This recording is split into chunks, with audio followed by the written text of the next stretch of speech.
Olá pessoal, tudo bem? Hoje nós vamos falar de conceito de crime. Disse no direito penal que tem três conceitos de crime: o conceito formal, o conceito material e o conceito analítico.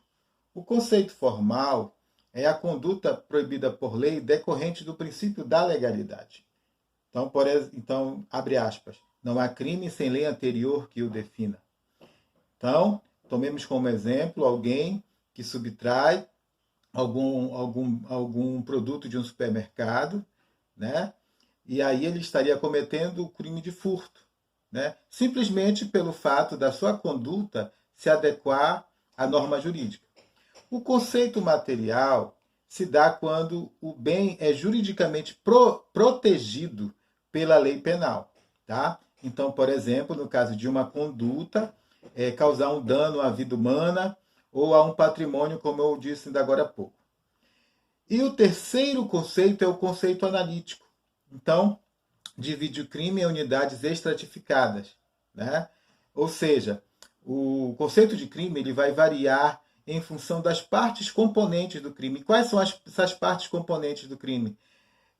São os fatos típico, antijurídico, culpável e punível. Tá?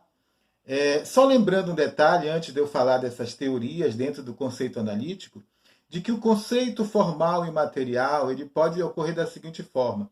Pode haver uma conduta que está prevista em lei, mas não há uma violação do bem jurídico. Por exemplo, o cara furtou um bem insignificante, que não fere o patrimônio, né? Roubar uma caneta Bic de um grande empresário, do mega empresário. Então, não havia violação material, né? Portanto, não haveria crime. Da mesma forma, se alguém violar um bem jurídico, mas esse bem jurídico não está juridicamente protegido pela lei penal. Então, por exemplo, cometer adultério não é mais crime. Pode ser que seja moralmente, né, reprovável, mas pela lei não é.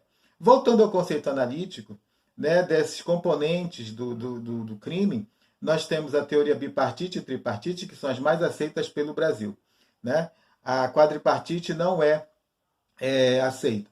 Mas a bipartite é aquela em que diz que o crime é um fato típico e antijurídico. E o conceito tripartite é aquela que diz que o crime é um fato típico, antijurídico e culpável. Tá? O que é um fato típico? O fato típico é aquele comportamento que provoca um resultado previsto na lei. Portanto, é a presunção da conduta norma jurídica própria do positivismo jurídico.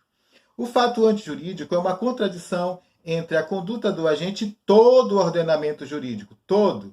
Portanto, se não houver nenhuma norma excluindo aquela conduta, justificando aquela conduta, ela vai ser a conduta antijurídica.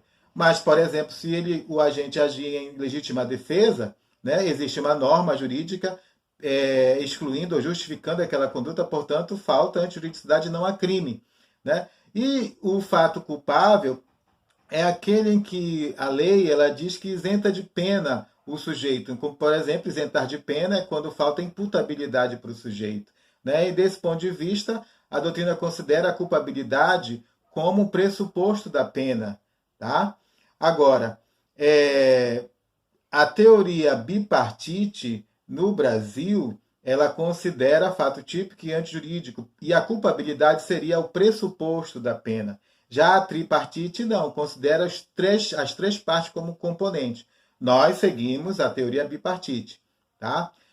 E se perguntar no Código Penal se ele adotou alguma teoria, bipartite, tripartite, etc., a resposta é não. O Código Penal não adotou. E é por essa razão que a doutrina, né, também se divide em termos de conceito analítico de crime. Então, observem esse vídeo para responder ao questionário online da semana, tá? Então, bom estudo e até a próxima aula.